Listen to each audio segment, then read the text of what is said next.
안녕하세요. 오늘 저희가 함께 살펴볼 자료 보내주신 그 보고서인데요. 핵심 질문은 이거죠. 2025년에 비트코인 가격, 연준이 금리 내릴 때 2019년처럼 더 바닥을 칠까? 아니면 M2 통화량 따라서 계속 오를까? 이 부분 오늘 좀 집중적으로 파헤쳐보죠. 네, 안녕하세요. 이 보고서가 딱 그 지점을 다루고 있습니다.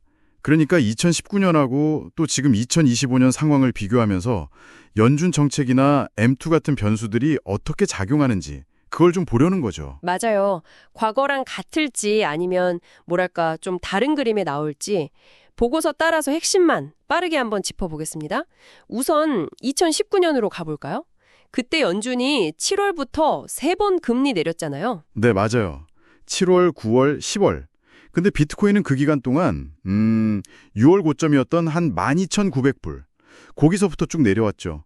12월에는 6,600불 정도까지 떨어졌으니까 거의 49%, 반토막 가까이 하락했어요. 와, 거의 반토막. 근데 그 이후에 2020년 초에는 조금 회복했고요. 네, 한 9,000불 정도까지. 약 37% 정도 다시 오르긴 했죠. 여기서 이제 보고서가 딱 짚는 게 있잖아요.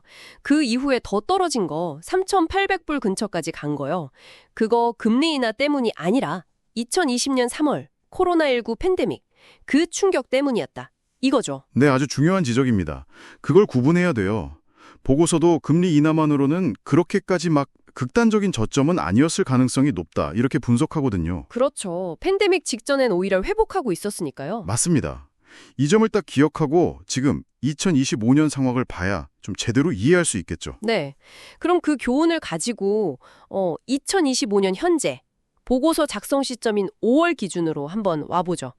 작년 12월부터 금리 인하 시작했고 앞으로도 더 내릴 것 같다는 예상이 많은데 비트코인은 1월 고점 추정치에서 한 33% 내렸다가 지금 다시 30% 정도 회복해서 94,000불 후반대 여기서 움직이고 있단 말이죠. 네, 패턴만 보면 좀 비슷해 보이기도 해요.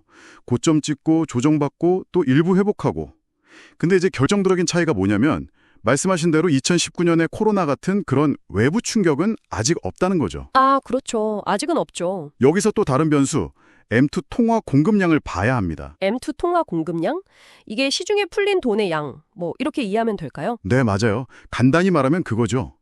역사적으로 보면 금융위를 내리면 이 M2가 늘어나는 경향이 있었어요. 그럼 유동성이 많아지니까 비트코인 같은 자산 가격에는 좀 좋았죠. 아, 돈이 많이 풀리니까 자산으로 몰린다. 그렇죠. 2019년 말에서 2020년 초에 잠깐 회복했을 때도 M2가 늘어나는 게 보였거든요. 그럼 2025년에도 추가 금리 인하가 예상되니까 M2도 늘어날 거고 이게 비트코인 가격 하락을 좀 막아주거나 오히려 올리는 데 도움을 줄 수 있다 이런 얘기군요. 이 보고서는 그쪽에 좀 더 무게를 싣는 것 같습니다.